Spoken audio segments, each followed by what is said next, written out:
Hello, everyone. Today we turn to one of the most transformative intellectual movements in Western history, the Enlightenment. Rather than focusing on kings, wars, or borders, this lecture examines how thinkers of the 17th and 18th centuries began to rethink society itself. They asked fundamental questions about human nature, authority, law, and the obligations individuals owe to one another. To understand the Enlightenment, it helps to begin with the deceptively simple question that many thinkers of this period posed. What if human society could be studied, criticized, and improved using reason in the same way scientists study nature? This idea was revolutionary. For centuries, social order had been justified primarily through tradition, religion, and inherited hierarchy. Monarchs ruled by divine right, social classes were seen as natural, and dissent was often treated as heresy. Enlightenment thinkers challenged these assumptions and argued that social institutions were human creations, not divine facts. By the end of today's lecture, there are three central goals I want you to keep in mind. First, you should understand how Enlightenment thinkers defined human nature and reason. Second, you should see how these ideas reshaped views of government, law, and political authority. Finally, you should recognize why Enlightenment social thought was both liberating and deeply contested, even among those who claimed to support it. So what was the Enlightenment? Well, the Enlightenment was not a single philosophy, ideology, or political program. Instead, it was a broad intellectual movement that developed across Europe roughly between 1680 and 1800. Its ideas circulated through books, pamphlets, salons, coffee houses, academies, and universities, creating a shared conversation that crossed national boundaries. The Enlightenment emerged from several earlier developments. The scientific revolution demonstrated that nature could be understood through observation, experimentation, and mathematics rather than on ancient authority alone.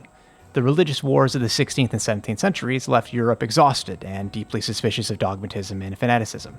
At the same time, rising literacy and print culture allowed ideas to spread faster and reach a broader public than ever before. At its core, the Enlightenment rested on the confidence in human reason. Enlightenment thinkers believed that humans possessed the intellectual capacity to understand the world and improve it. Reason was not just a tool for science, it was a method for evaluating customs, laws, morals, and political systems. Immanuel Kant famously defined the Enlightenment as man's emergence from his self-imposed immaturity. By this, Kant meant that a willingness to rely on authority rather than one's own understanding. Enlightenment thinkers encouraged individuals to question inherited beliefs and to demand a rational justification for social institutions. Importantly, the Enlightenment was not necessarily anti-religious.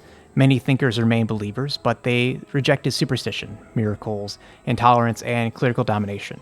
Religion, they argued, should be compatible with reason and moral improvement rather than fear and coercion. One of the foundational questions of Enlightenment social thought was deceptively simple. What are human beings like by nature? The answer to this question shaped how thinkers understood politics, law, and social order. To explore this issue, philosophers often used a hypothetical scenario known as the state of nature. This was not meant to describe an actual historical period, but rather a thought experiment designed to strip society down to its essentials and reveal what humans are like without formal government. Thomas Hobbes, writing in the mid-17th century, offered one of the bleakest assessments of human nature. He argued that humans are driven primarily by fear, desire, and self-interest. In a state of nature without authority, individuals would exist in a constant competition and insecurity. Hobbes famously described life in such a condition as solitary, poor, nasty, brutish, and short. For Hobbes, the conclusion was clear. Only a powerful centralized authority could impose order and prevent violence. Although Hobbes was not a typical Enlightenment optimist, his methods of analyzing society through reason rather than tradition did influence later thinkers. John Locke offered a more optimistic view of human nature. Locke argued that humans are rational and compatible of cooperation. In his view, people in the state of nature possessed natural rights, including life, liberty, and property. Conflict still exists, but it arises from the lack of an imperial authority rather than an inherent human savagery. These contrasting views of nature led to a very different conclusions on how societies would and should be governed. From debates about human nature emerged one of the Enlightenment's most influential ideas, the social contract. Social contract theory asks why people obey governments in the first place and what makes political authority legitimate. Enlightenment thinkers rejected the idea that authority came from God or tradition alone. Instead, they argued that governments exist because individuals agree, implicitly or explicitly, to form them. Political power, therefore, originates from the people rather than from kings or churches. For John Locke, the social contract existed to protect natural rights. Individuals agreed to form governments so that laws could be enforced fairly and property protected securely. Crucially, Locke argued that political authority was conditional. If a government violated the rights it was meant to protect, citizens retained the right to resist or overthrow it. This idea directly challenged the doctrine of absolute monarchy and the divine right of kings. Locke's arguments would later become foundational for constitutional governments and revolutionary movements, particularly in the Atlantic world. Jean-Jacques Rousseau approached the social contract from a different angle. He believed that humans were naturally good but corrupted by social inequality and artificial institutions. For Rousseau, legitimate political authority rested on the general will, which represented the collective interests of the people as a whole. Rousseau argued that freedom meant obeying laws that one helped create. This idea inspired democratic participation, but also raised troubling questions about conformity and coercion. If the general will is enforced, what happens to dissenting individuals? A central concern of Enlightenment social thought was the abuse of power. Thinkers asked how liberty could be preserved in societies governed by fallible human beings. Montesquieu addressed this problem by arguing the political power must be divided. In The Spirit of Laws, he proposed separating governmental authority into distinct branches by ensuring that legislative, executive, and judicial powers were held by different institutions. No single group could dominate society entirely. Montesquieu believed that liberty depended on this balance, famously arguing that power should check power. His ideas would strongly influence constitutional design, particularly in the United States. Voltaire focused less on political structure and more on civil liberties. He was a relentless critic of religious intolerance, censorship, and judicial cruelty. Through satire and polemic, Voltaire exposed how authority could be abused when insulated from criticism. Voltaire championed freedom of thought and expression, arguing that the suppression of ideas, even offensive ones, was a path towards tyranny. His work reflects the Enlightenment belief that open debate was essential to social progress. Despite its emphasis on universal reason, the Enlightenment contained deep contradictions. Many thinkers spoke of equality while simultaneously excluding large segments of the population from its promises. In terms of class, some Enlightenment figures opposed inherited aristocratic privilege, but accepted economic inequality as natural or unavoidable. Merit rather than birth was often emphasized, but material inequality remained largely unquestioned.